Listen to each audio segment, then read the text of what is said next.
I can't control God. It's a risk you're taking, you know? I can't control the wind or God. Just So then 5 seconds before. then I will call out the tour director. But I'm just saying that if the wind blows, there's nothing I can do about that. I can't control God. Talk to him.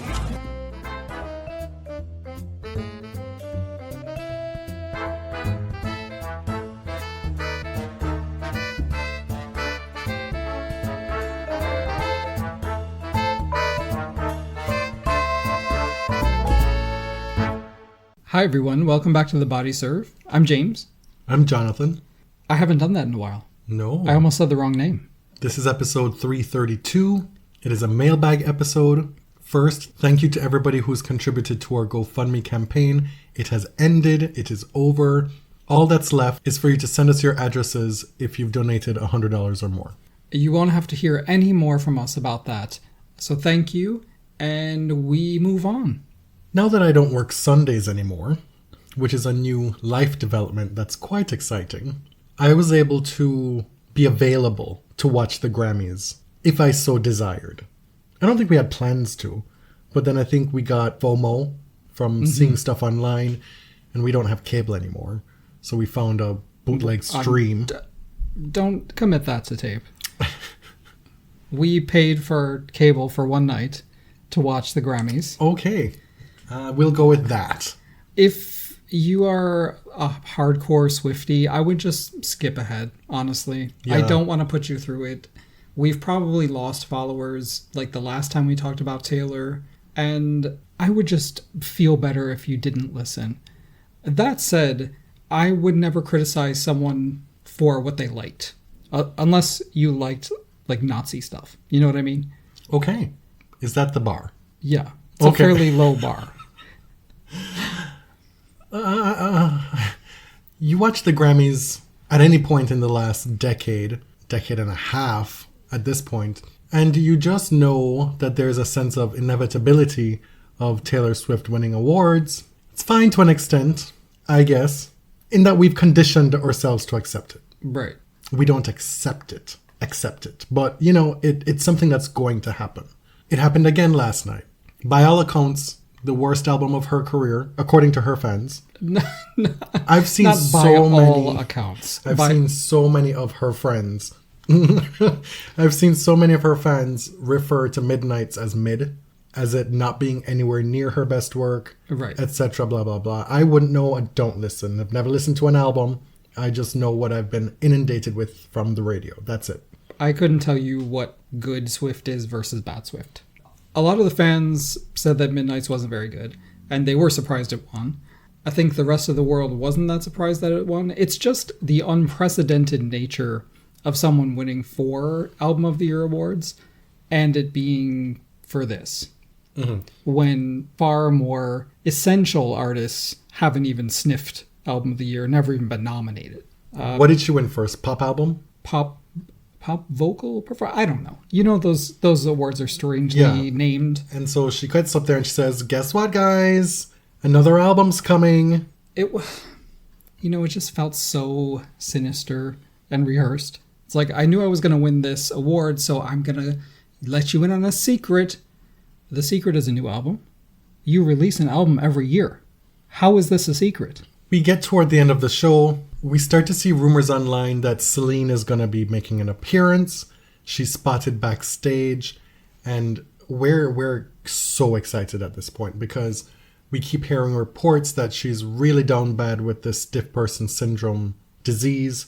We keep seeing tabloid reports from one of her sisters saying that she can barely move, that she's in dire straits, what have you.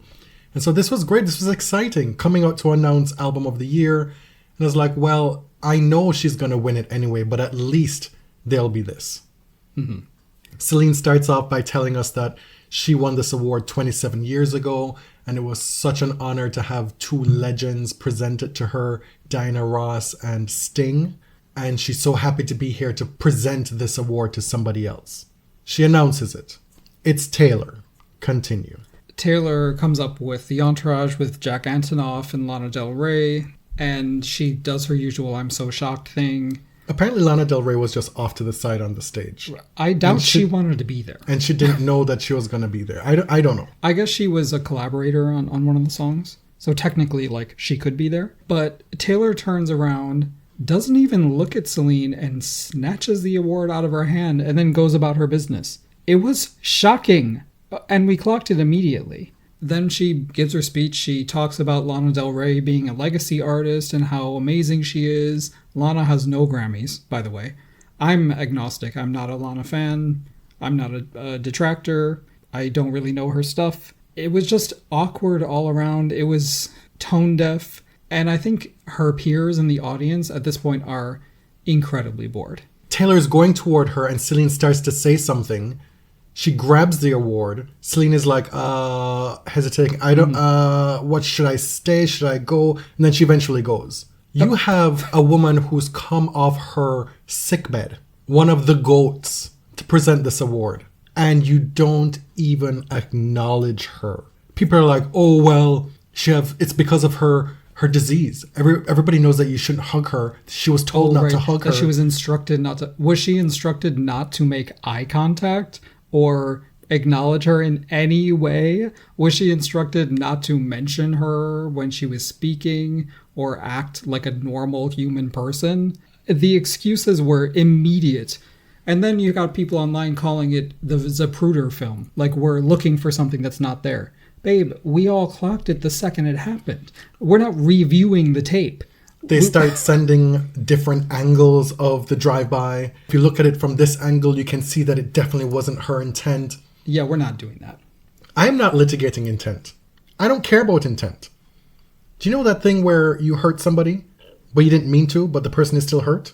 What then? Well, we don't know if the person was hurt. Right, I'm just saying, I'm pointing out that good intentions does not lead to absolvement.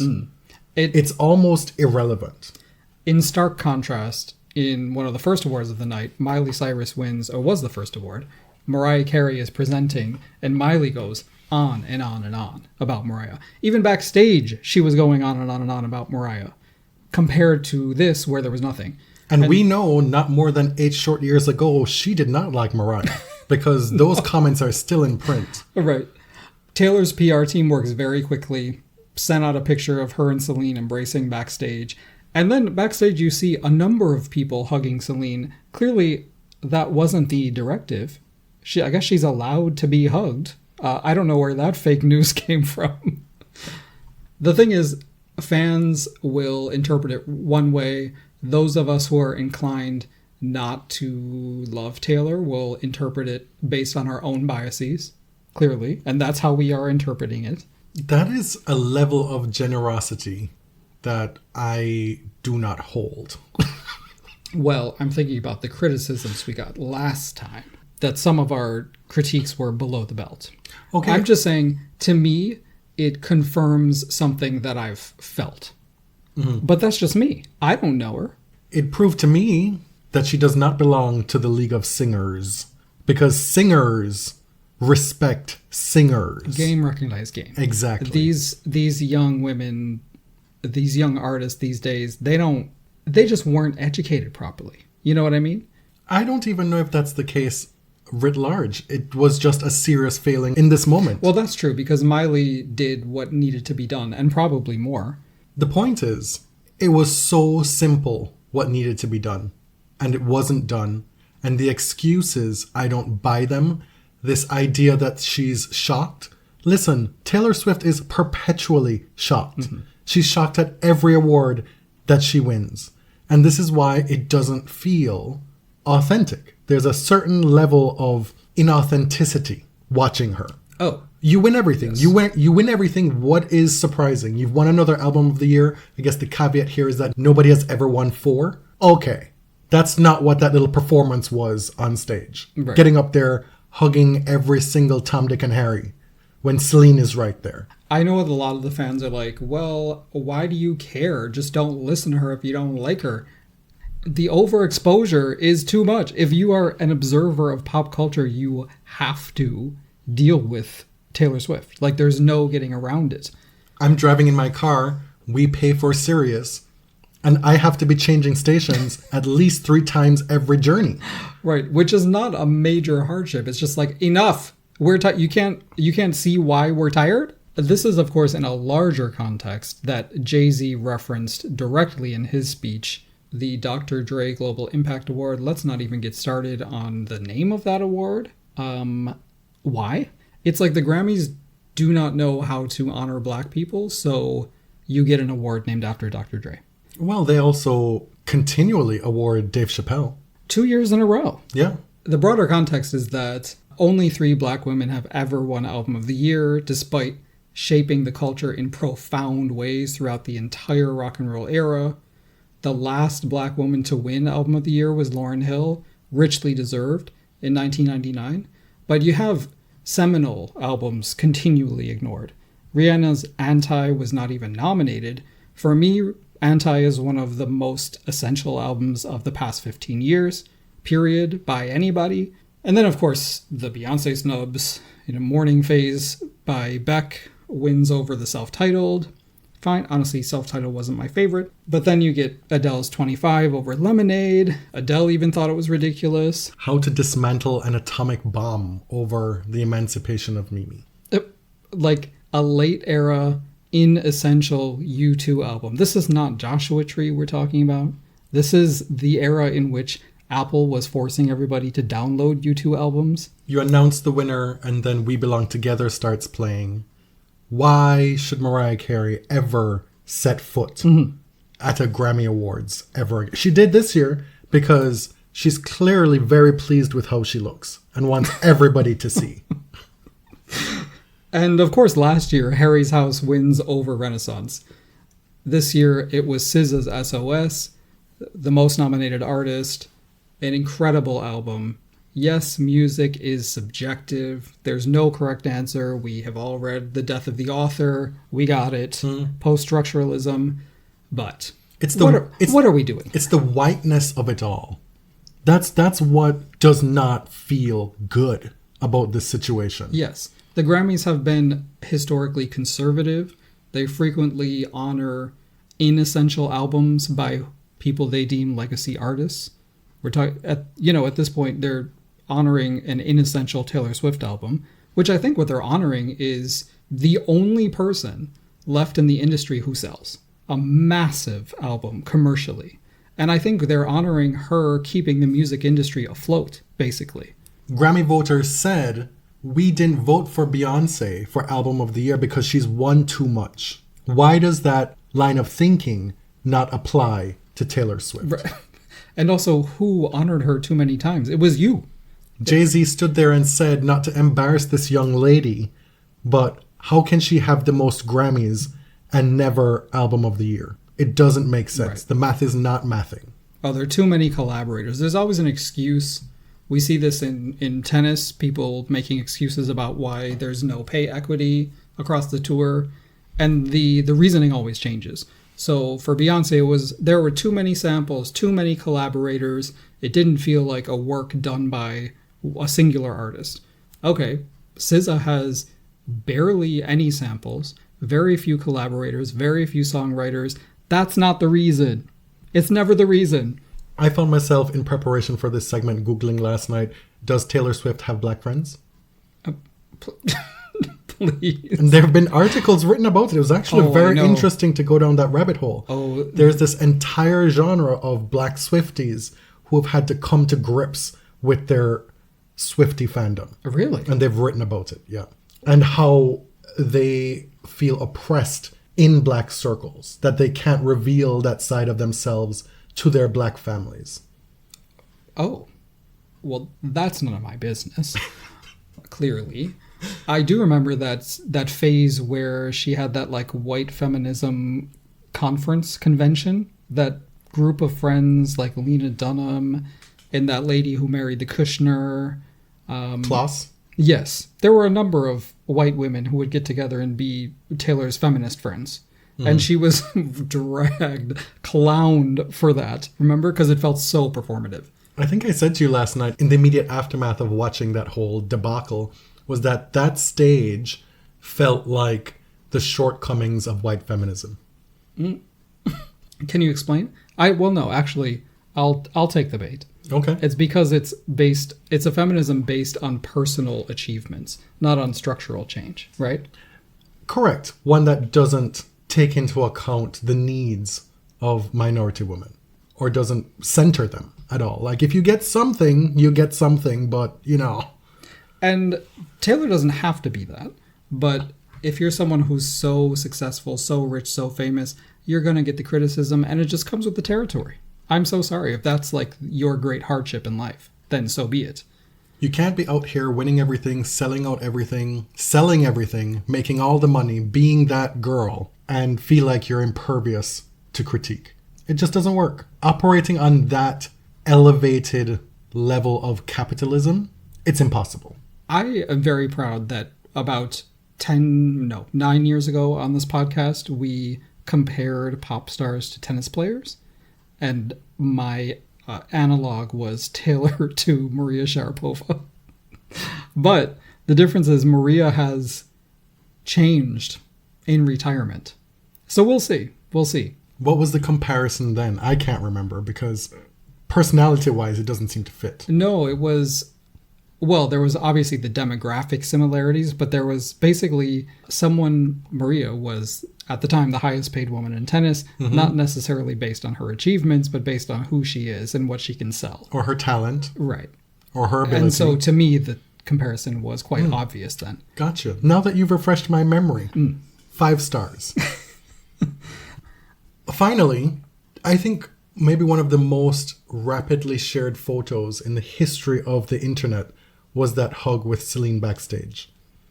Every tweet that you saw talking about this issue, it was shared at least 50 times below as like the rebuttal, the irrefutable proof that what you're saying is bullshit. Because look, here's the evidence. Like, do you not have any understanding how the world works?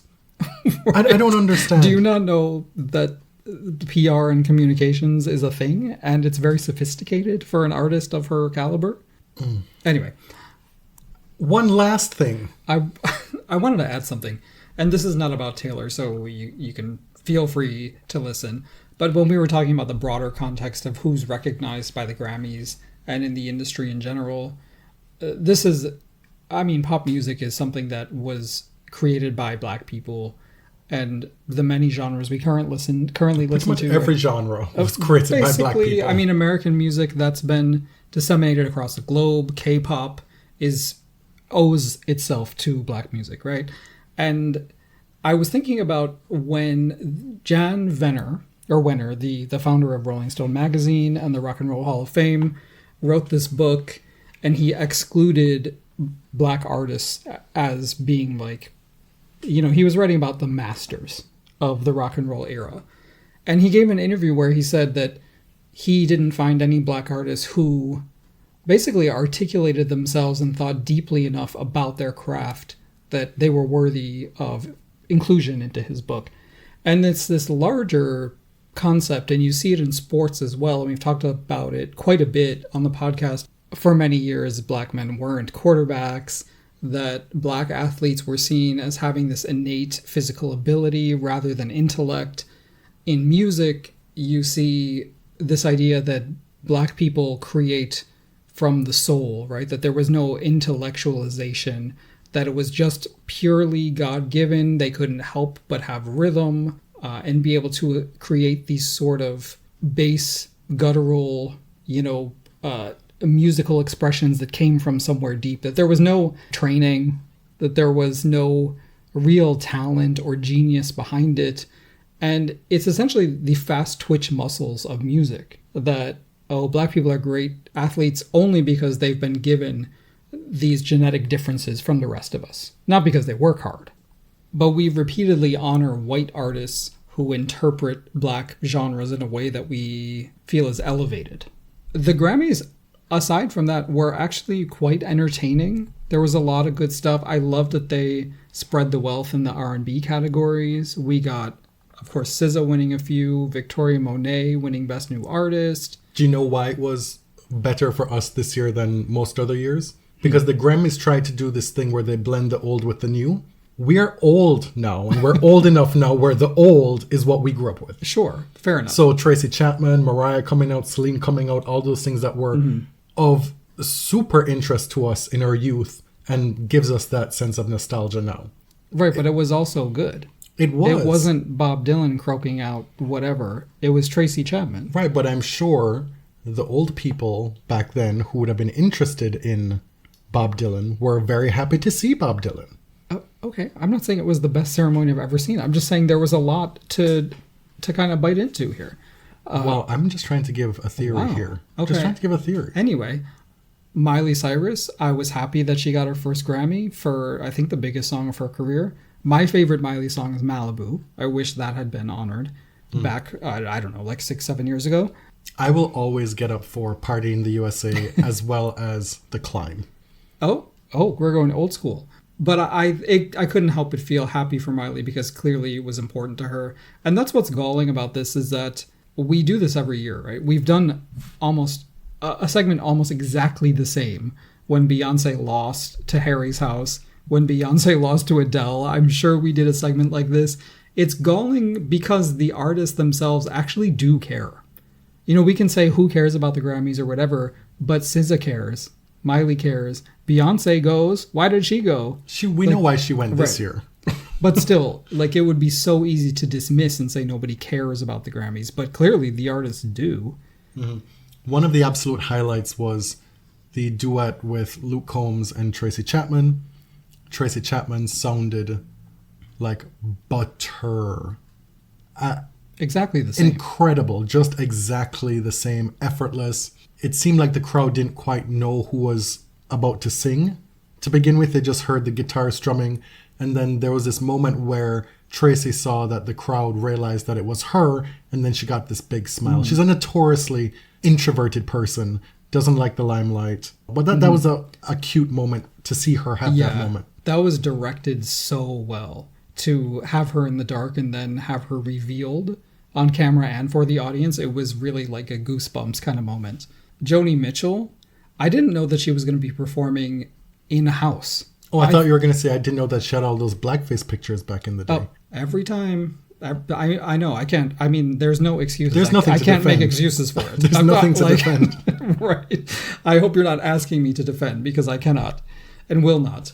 And now it's hard now to say that I love Joni Mitchell in spite of those we all have horrible missteps. Or things. Yeah. But to see Joni perform after having an aneurysm, last year was her first return to live for performing, and it was really not at this caliber. I was so surprised. Her voice was very powerful, considering. Who else? Dua Lipa opened. Dua has improved her performance a lot. Like a lot. Olivia Rodrigo, love her. I know she's taking voice lessons. I mean, she must be. But we need a little bit more diaphragm support. I don't pay attention to new people. The pop girls? You don't know pop girls, yeah. I don't know them. I mean, I know that vampire song. And I knew it was her, I think. But I watched her perform and I was like, okay, there's nothing offensive about this. Cute little performance. And then I saw her being slandered all over the internet afterward. Like, she can't sing. Y'all didn't know she can't sing. They're really mean to her. I mean, I've heard people who can't sing. Jennifer Lopez has performed on that stage many times. Like, this is not that. Like, she's not the best singer, but like, it's not the end of, it's not calamitous. Yeah. SZA's performance, like, her performance skills have improved so much. The way she uses her voice has changed. The lyricism in this album compared to Control, and I love Control. I think Control is a bona fide classic, but SOS is just on another level. She's such an innovator. Her influence, I don't think, is really understood yet, but she has changed music, and there's more coming. Okay. Now, I won't hope against hope that she'll win Album of the Year ever, but I'm just looking forward to more SZA. Fantasia did a tribute to Tina Turner, and she had on the prerequisite outfit needed for Proud Mary, or Rolling in the River, if you're the Hollywood Reporter. she leaves the stage and she goes into the audience and she says, I'm looking for a young lady who can dance or something like that, to dance with me. And she goes over near Beyonce, and Dua Lipa is there, and they do a little, body roll thing. And Beyonce is, you can see it on her face, she's like, Girl, absolutely not. absolutely not. If she's not getting paid, she's not dancing at this point. The Knowles Carter family did leave immediately after Jay's speech. Can't blame them. There's a lineup on every commercial break to get a picture with Beyonce. I'd be annoyed too. Why do you think Mariah presented first? That was not an accident. She's not waiting around. Absolutely not. She got on that stage, she got off that stage, and she left the building. She did not stay. She probably set up the catering at one of the after parties. A side note, we just finished watching the We Are the World documentary on Netflix. Mm-hmm. What is it called? Like The Greatest Night in Pop or something? Yes. It was very good. Very entertaining. I had no idea what the actual production was like. That they did it the night of the American Music Awards and then went into like 7 a.m. in the morning. And all these mega stars stayed through the night. To like 7 a.m. to finish this up. You have Stevie Wonder coaching Bob Dylan how he should be singing. I felt bad for Bob. It was not his milieu, right? No, clearly not. He's not a melismatic singer. He's not... And they asked him to do basically ad-lib on top of the chorus, like Bruce. And Bruce, oh my God, knocked it out of the park. And Bruce was so hot then. Like, I'm only now starting to realice. Well, he has how one hot of he the was. most iconic and sexiest album covers Well, ever. What is that, Born in the USA? Yes. It's Everyone the one knows with which... the jeans from the back with the Right. hanky in the pocket. Not the hanky. Isn't there a hanky in the There pocket? is, yeah. I wonder if he knew what he was If doing. you know, with you that. know. No, but I'm sure everybody has watched it by now on Netflix, but I would highly recommend it. It's just amazing. Like, these are superstars, right? I always feel like and this is probably just nostalgia, but the Oscars and the Grammys these days, there is a lack of that kind of wattage, that kind of star power. And I think part of it is that was the first or second generation of the true innovators. Stevie Wonder, who'd been an artist since the early 60s, Ray Charles, the pre-rock and roll era, like, these are originators. And what we're seeing now are great, amazing artists, but they don't have that heft. You know? Well, now maybe we can have another song for Hunger. And now that Taylor Swift has 4 Album of the Year awards and Stevie only had 3, maybe her and Jack Antonoff can get something done. Mm-hmm.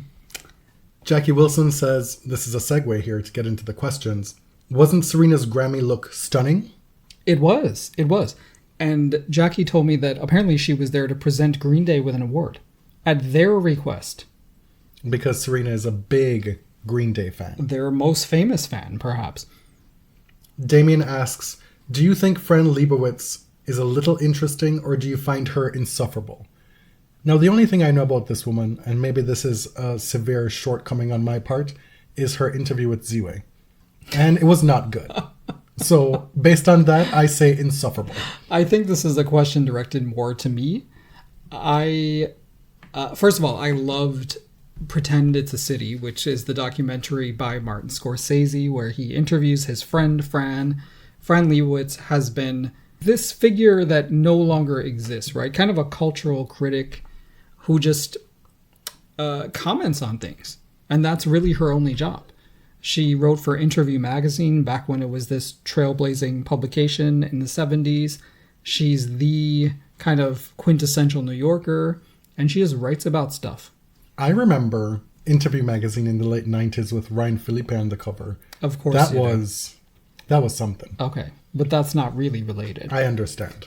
I know that Fran stepped in some hot water with the transphobia accusation around 2010, where she was doing an interview for a documentary and she doubted somebody, I think it was somebody in the Andy Warhol orbit in the factory, and Fran doubted that this person was actually trans. And so she got a lot of flack for that. And later she kind of clarified and said, like, if somebody says that they are a gender, I believe them. And so I think I'm not excusing what Fran did. I just think that we need to set her apart from people like Martina Navratilova and J.K. Rowling, who've made it kind of a side hustle to be transphobic. Fran is not that. I think Fran is just a little bit out of touch. But I don't think she actually intends to hurt people. So with that caveat being said, I'm a fan. I enjoy Fran Lebowitz. When your career is offering takes, chances are a lot of those takes are going to be wrong. If you offered 10 million takes in your career, there's going to be some wrong ones. We got a couple questions about Ben Rothenberg's book on Naomi Osaka. Librarian Stitcher asks for our take on the new Osaka book. Sumit says, your thoughts on Naomi and Mari's father and his conduct? I haven't read Ben's book, but some excerpts have been floating around. And there was also the disturbing post Mari put up for a minute on Instagram. It seems like there should be more conversation on this. Before we get into this, full disclosure, we know Ben.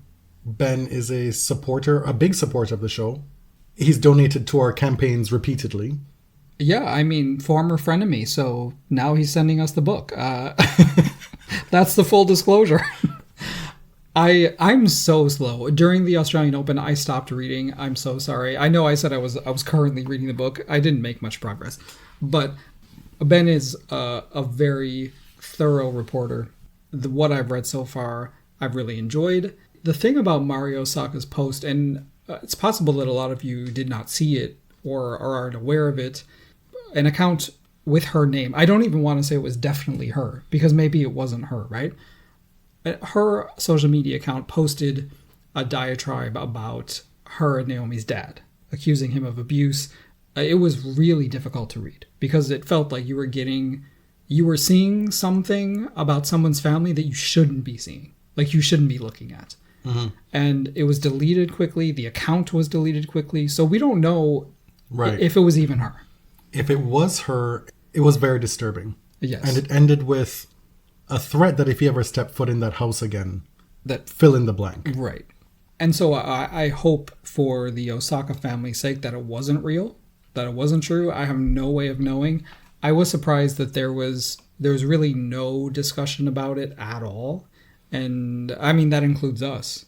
And I think it's for the reason I mentioned, that it felt like, A, it wasn't verifiable, and B, we were seeing something that we shouldn't be seeing. As it pertains to the book, this question. The bar for tennis parents is quite low, or high, depending on how you look at it. Leonard, Naomi, and Mari's dad certainly had a dream for them, and he was clearly the boss in that family.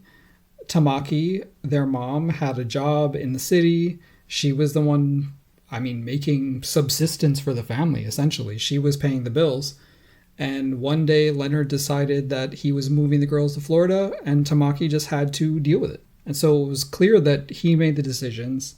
Naomi even said when it came time to decide which country to represent, Japan, the country of her birth, or the United States, the country where she grew up, Leonard made the decision. She wasn't part of it. She even told reporters, ask my dad, I don't know, like I wasn't part of it. But I certainly, he seems like a domineering figure. Which is to say, it's not something we can speak to with certainty. Right. As for the book is incredibly detailed. Ben spoke to the very first person that Naomi ever played a tennis match against.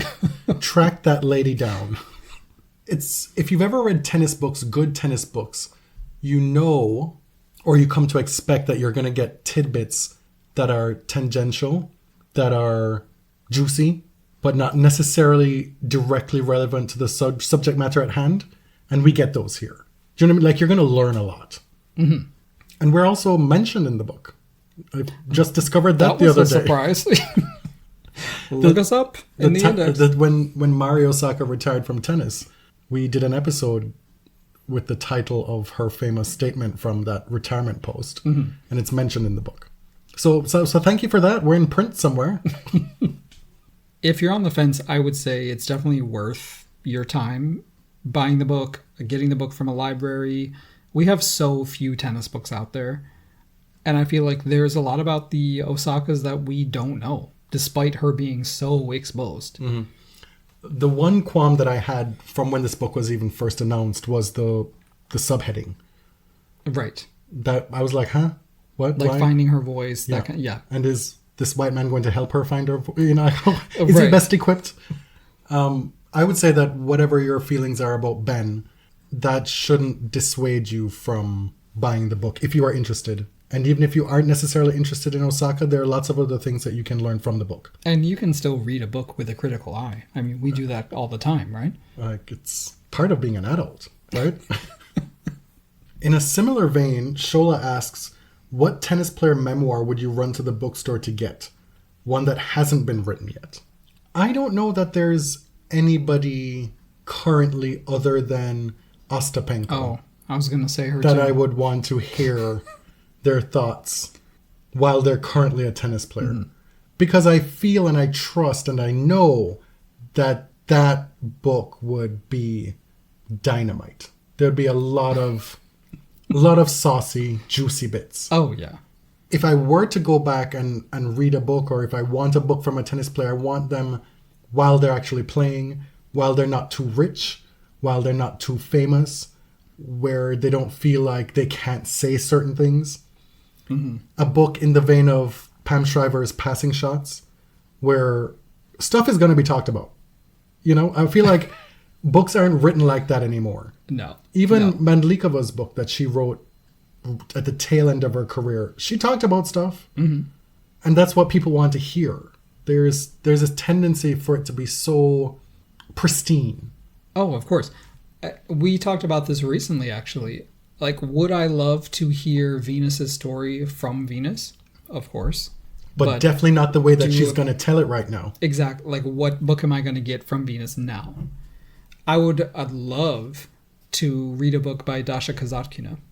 I feel like she's a straight shooter. I think throughout her career, she will have lived a life that not many people have lived. So I'd love to read that. Do you know which book we're probably going to get soon? That Guy's. Probably going to get a book from that Oh, guy God. talking about how much he's overcome. Oh, God. I'm sure there's a Curious book coming too. Tom Hogan asks, how is MC going to do an album rollout without, quote, Queen of Christmas getting in the way? I think we've reached a very savvy stage of Mimi's career. I don't think she'd do an album rollout close to the fall or winter. Well, there's just too much work. Right. She couldn't. Who wants to work that much? Late October into end of December. Well, late October into mid-December when she embarks on her Aspen Christmas. That's blocked off. Those dates are blocked and booked and busy. So it has to be a spring release. Right. And this year we have been promised that MC16 is coming this year. Have we been promised? I mean, she says she basically has a whole album worth of songs. So Well, I believe that. we've seen a ramping up of her public appearances recently. She's looking amazing. And I think that's what's going to happen in the next few months. Maybe a single in the spring? There have been rumors about it being a jazz album, about it being a gospel album, about it maybe being a duets album. We'll see. Mariah doesn't really follow trends. Even in sort of the later stages of her career, she does work with big, important producers, but she does her own thing with them. Like, she worked with Blood Orange, Dev Hynes on Caution, and the results were fire. Oh, it was? You don't like that song? Don't sit here Oh my God. and pretend like you like Wow. that song. Don't No, do because me it's like one that. of my favorite Don't do songs me on like that album. that. I am going to do you like that. The whole album was fire. It was. It just wasn't my favorite. Okay. Wow. And now you're going to criticize me because The Roof isn't my favorite song on Butterfly. It's not mine either. We agree on this. But I like The Roof more than you do. So to answer your question, Tom, it's going to be carefully curated. It's going to be planned out. Also, the album rollout for a Mariah record in 2024 is not the same amount of time as a Butterfly or an Emancipation. Right. It's going to be, if it's anything like the Caution rollout, it's going to be 1 month and then we're Quick done. and dirty. Yeah. the music industry is so different. It's so weird these days because, like I said earlier, Taylor is one of the only people selling. Taylor and Adele are the only people who sell in those numbers. And it just feels like there are no main pop stars that you can rely on year to year, aside from them. And at this point, Adele is like Sade. You oughta Snow. That's a really good Twitter handle there. Says, have y'all recorded yet? If not, who is a player every time you've seen a draw you think, oh wow, definitely thought they retired? And why is it Heather Watson? No, I don't know why Heather Watson is here catching strays.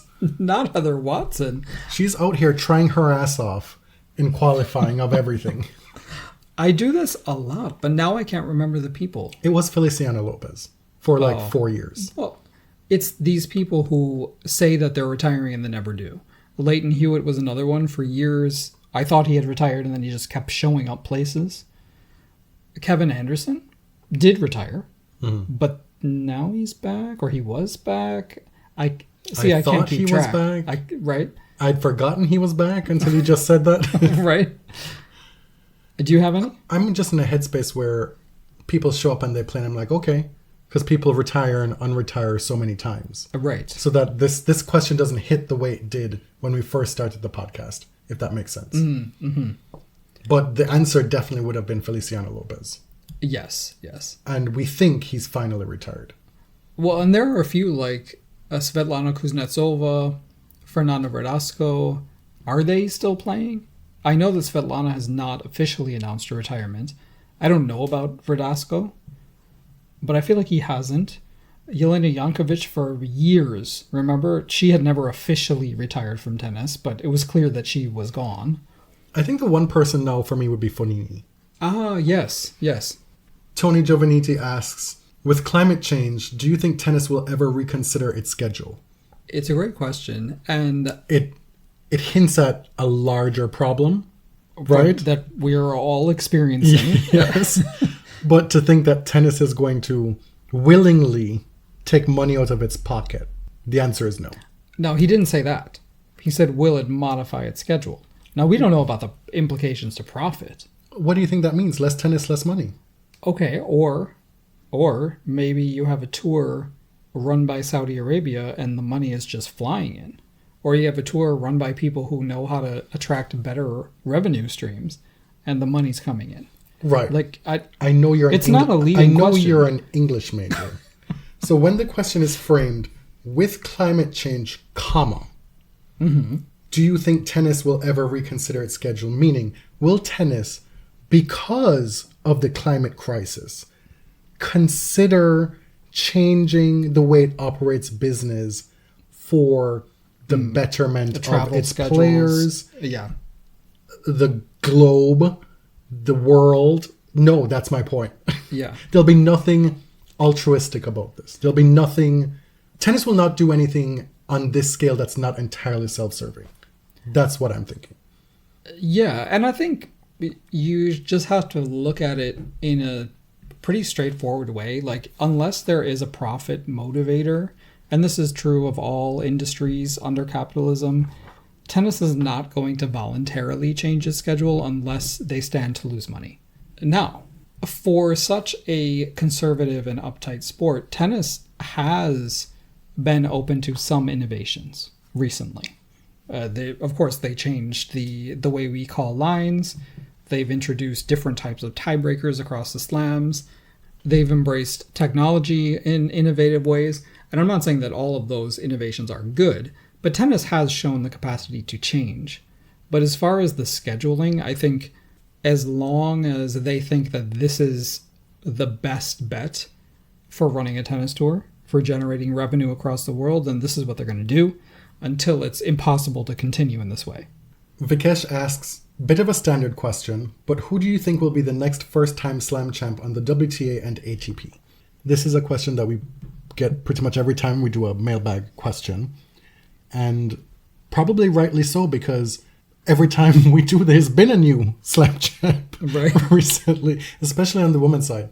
And in thinking of answering this question, I was like, oh, maybe this person is like, oh, well, they actually have won one. Ostapenko.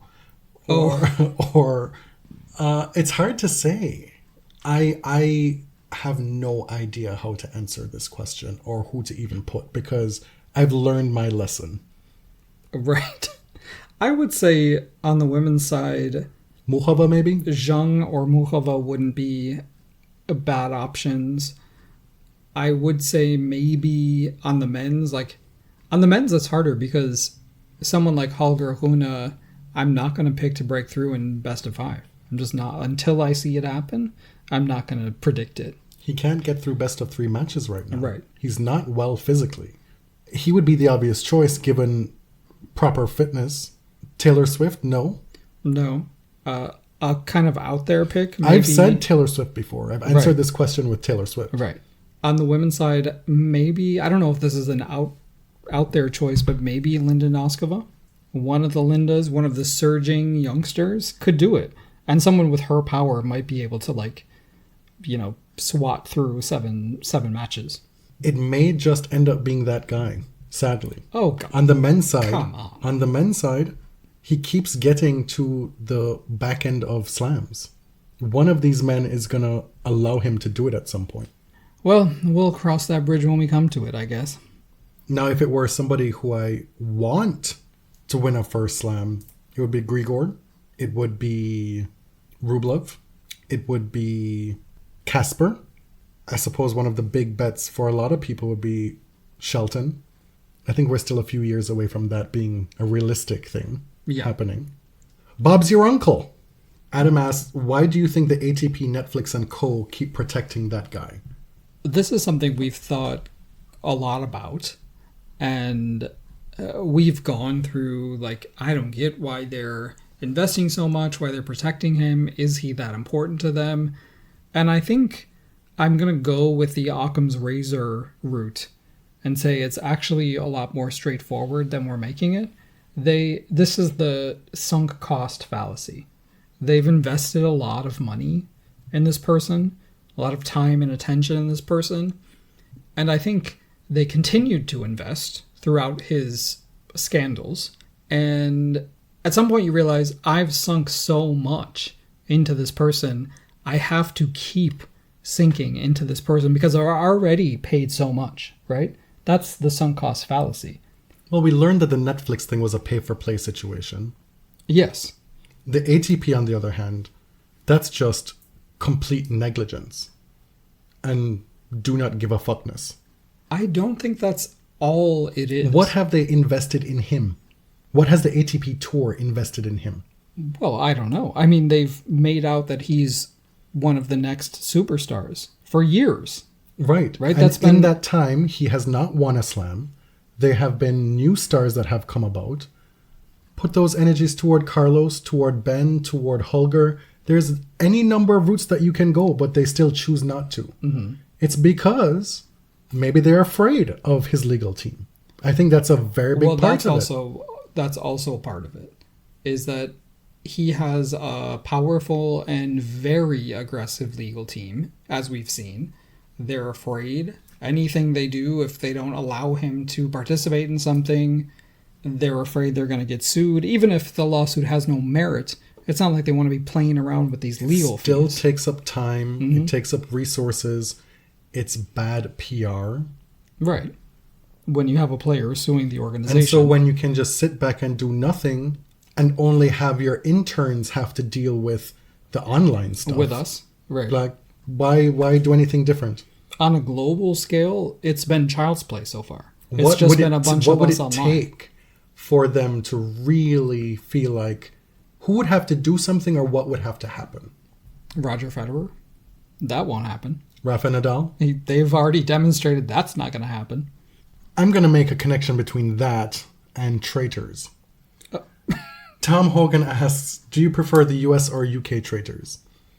And between those two, I would say UK is better overall, just because the celebrities aren't necessarily celebrities we know. I think I prefer the game played with people I don't know. It gives a completely different feel to it. This second season of the US version is interesting to us because we know a couple of the celebrities from Housewives of Atlanta.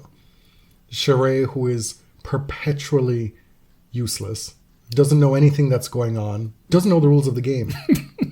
And then there's Phaedra, who is a traitor, and she's giving your prototypical Phaedra tease on this show.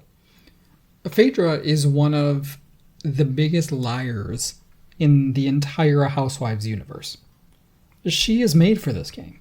If she hadn't been made a traitor, it would have been a huge missed opportunity. Phaedra was forced off Atlanta because she created a whisper campaign accusing Candy Burris of drugging and raping people. Like, that's bad. That's really fucking bad. And now she's come back with the Housewives trip, girls trips or whatever. She's now on Married to Medicine. She's weaseling her way back in. I don't want anyone to forget why Phaedra left Atlanta. She's a bad person. The lies, the lies, the lies. However, that bad person has been rather entertaining on Traitors US. She's in a pickle because, I don't know if you saw this, we should have said, if you plan on watching this show or these shows, there are going to be spoilers on this episode, so maybe skip this bit. But apparently Burgerlicious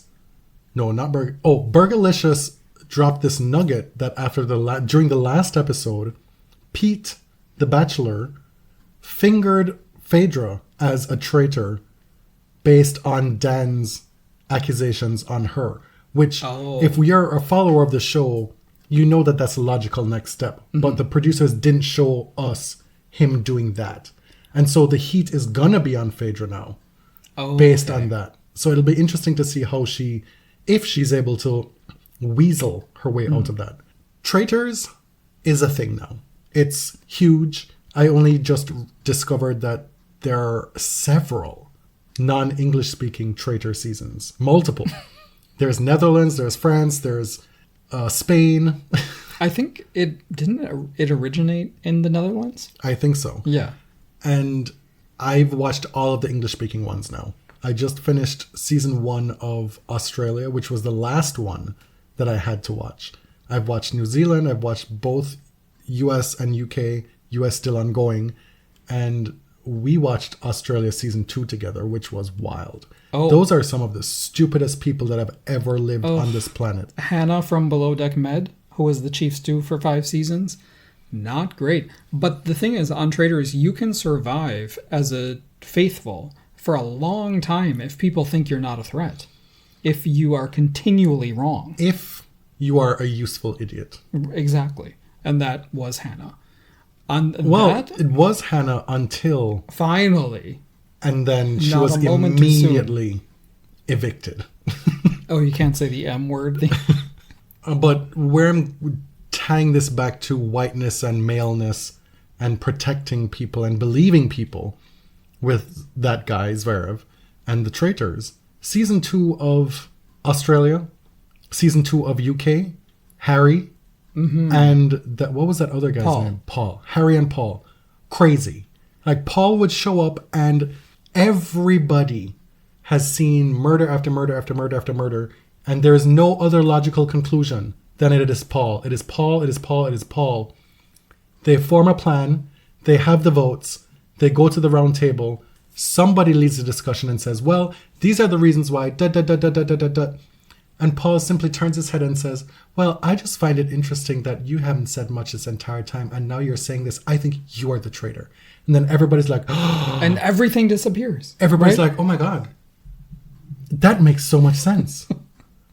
And without fail, they all turn on each other and Paul skirts by.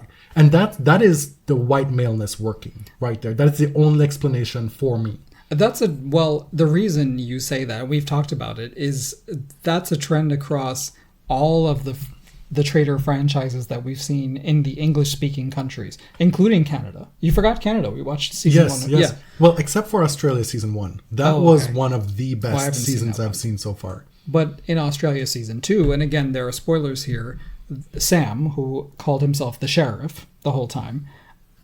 That's who I meant. Who I meant. You had me saying Paul this whole time. No, but Paul from UK, the redhead. Well, I meant Harry. Same thing. I was talking about Harry on UK and Sam from Australia. They're charismatic, young, good-looking white men. And it seemed that every time they made an argument, no matter how strong or how weak, everyone crumbled. Everyone said, oh, well, if Sam said it, it has to be true. I trust him implicitly. Burgalicious, he's so sweet. Burgalicious is so amazing. And, I'm not a social psychologist or anything. I'm not trying to be. But, God, you can see this trend of if there is a charismatic, popular white guy as a traitor, they can get people to do almost anything because we are conditioned to trust those people. They have gravitas because of who they are. That they should be entitled to space. They should be entitled to have their thoughts taken seriously.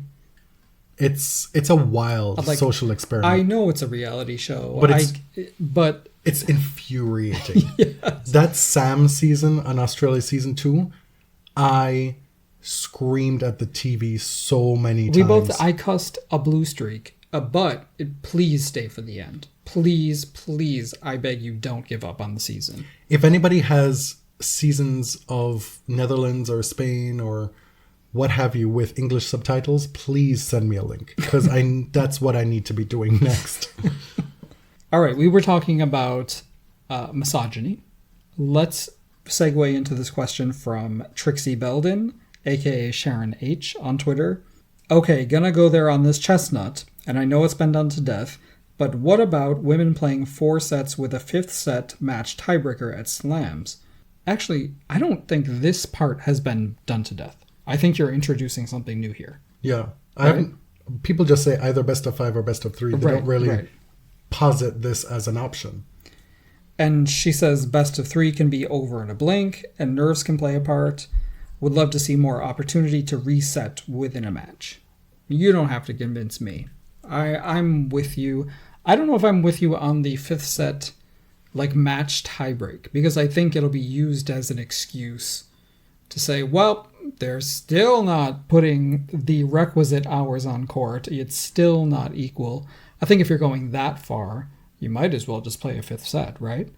It's not that women by design cannot play 5 sets or run a marathon or, do those things. It's that they've not been afforded the opportunity. Now, I don't see it happening because Grand Slam scheduling will not allow it to happen. They'll add days, to finish round 1 or whatever. Still got people playing till 3 a.m.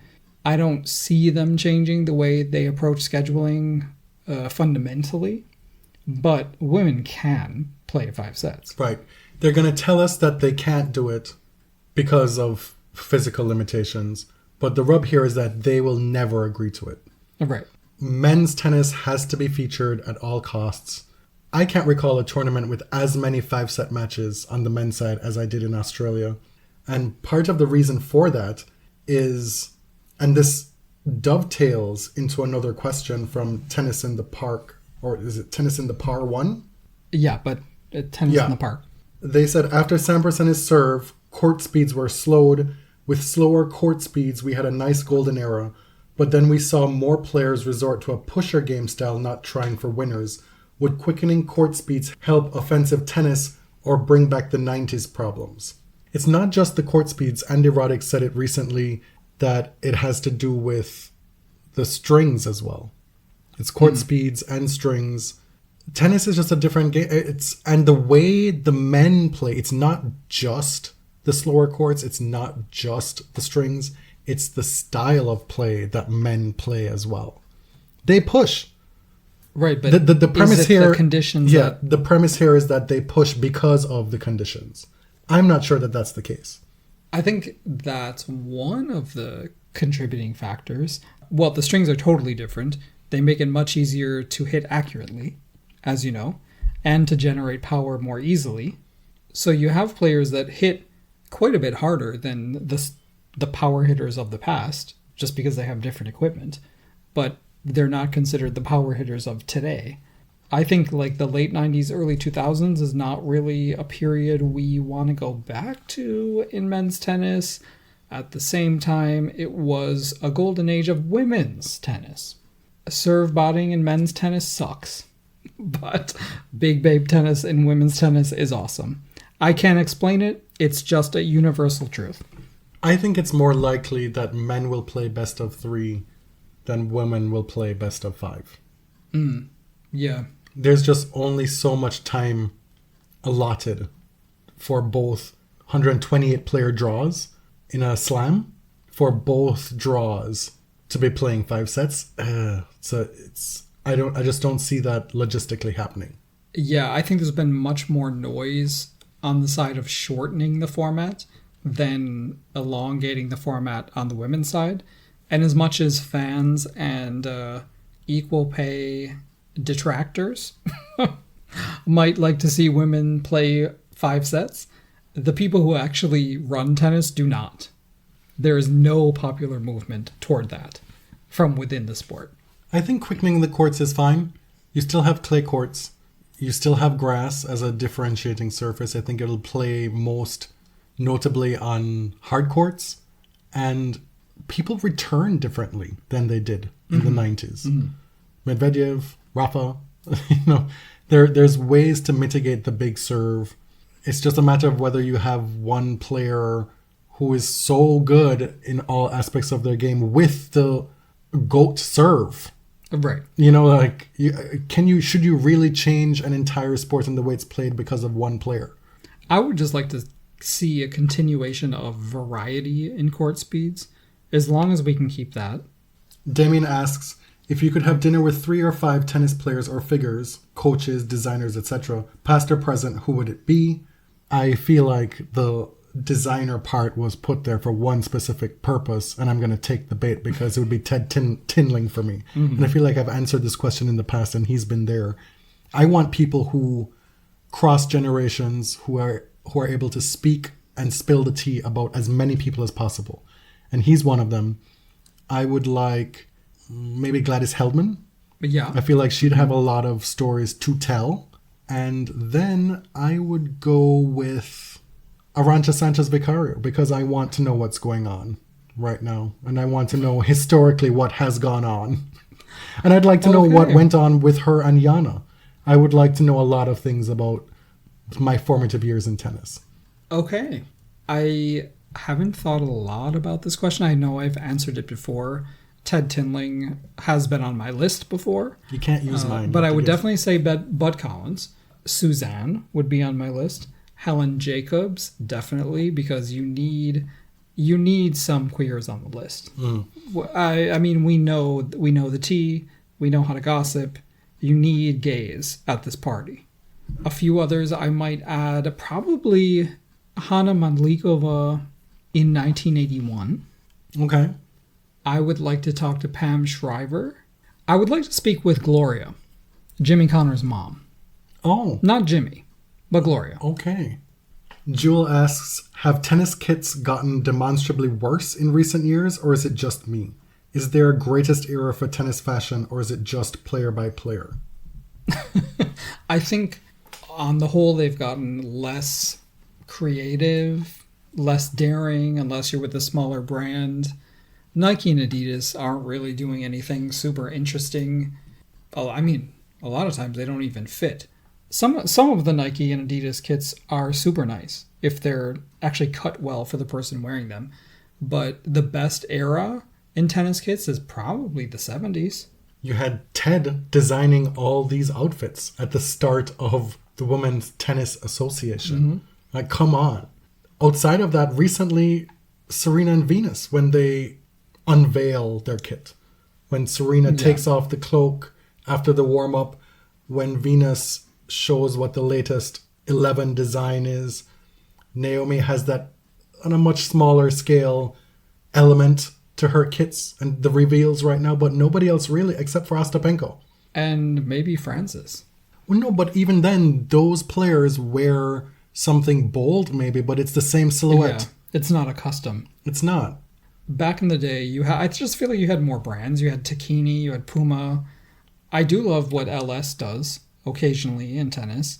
What they did in tennis back in the day too. Yeah. Something we didn't talk much about on the Mandlikova episode was the LS kits. Yes. The early 80s were also a great time. Kvidikat asks, Ostapenko, cult hero or pantomime villain? Or both? I think you know the answer to this. Yeah, I love this question because it is so British. Americans do not know what a panto villain is, but we get it from context clues. Yelena is everything. She contains multitudes. She is sometimes outrageous and wrong and mean, but she just brings too much to tennis to deny her. And lately it's been a lot of wins. She's made the final or won the singles or doubles at every event she's played this year. Yeah. 2 singles titles already on the year. And she's only lost to one person in singles. Vika Azarenka twice. That's it. I said on Twitter that we would talk about this Andy Murray stuff, and now I sort of regret it because I feel like everybody has talked about it, and I'm kind of tired. The BBC published a column with the headline, Andy Murray, is the end nigh for 3-time Grand Slam winner after latest loss? And then the writer promoting the story tweeted, so when should @Andy Murray call time on his extraordinary career? Adding Andy Murray rude, but it is how it's done, generally. In the article, he's quoted as writing, when does the pride of a champion and the refusal to back down from a challenge do more harm than good? When does it become clear that the massive investment of time, energy, and effort is not paying any kind of dividend at all? The writer goes on to throw in, quote, safeguarding his own mental health must surely come into play alongside preserving his reputation. No, this is the part that really pisses me off every time. The preserving their reputation. As if somehow playing beyond your best years is going to erase everything else that's come before. What this is that you as a tennis fan don't like it. You don't want to see it. You don't want to see it. You don't like it. You only want to support winners. These players are playing for themselves. They should do whatever the hell they feel like doing. What really annoyed me was barely a phrase, barely a clause about safeguarding his own mental health must surely come into play. Why would you throw that in there? It wasn't even given its own sentence.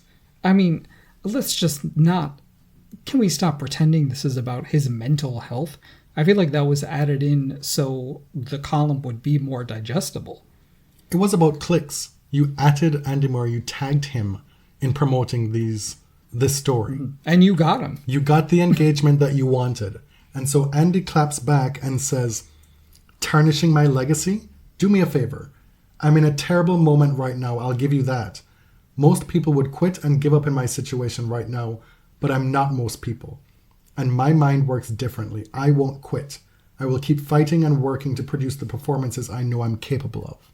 Now, what I wish Andy would have said was, it's none of your business. It's none of your damn business. I will play as long as I feel, as long as I damn well please. But the key thing here is that I'm not most people and my mind works differently. And that's it. Athletes who have seen greatness, they're not like us. Their mind does work differently. They experienced a high that none of us will ever experience. You have to be deluded to achieve at that level. But if you are still making the grade, you're still a top 100 player, you can still play the game, people are still giving you wild cards, why would you not play? The last 2 results have been horrific, frankly. Now, am I watching any matches? Probably not. But that doesn't matter. There were 2 matches in the span of a few weeks. Tennis is played over the course of a year. Mm-hmm. People have ups and downs, ebbs and flows. Last year wasn't good for him either. I mean, it's been an extended spell, granted. But same with Venus, right? And you'd never tolerate somebody telling Venus she should retire. But none of those results is going to take away 2016. It's not going to take away the 2 Wimbledon titles. It's not going to take away the 2 Olympic gold medals. It's not going to take away number 1. It's not going to take away what he did in that era. Leave the man be. Yeah, it's really that simple. People write these columns because they need something to write, because people will read them. Andy engaged with it. But honestly, who cares? How does it impact us if Andy wants to continue playing? That brings us to the end of this mailbag episode. My name is Jonathan. You can find me on Twitter at tennis_John. And I'm James at ElliotJMR. 2 L's, 2 T's. Everything BodyServe related can be found at linktree.com/thebodyserve. Send your addresses to thebodyserve@gmail.com or DM us on Twitter, what have you. However you can get a hold of us, do it. Thanks for listening. Till next time. Thank you very much.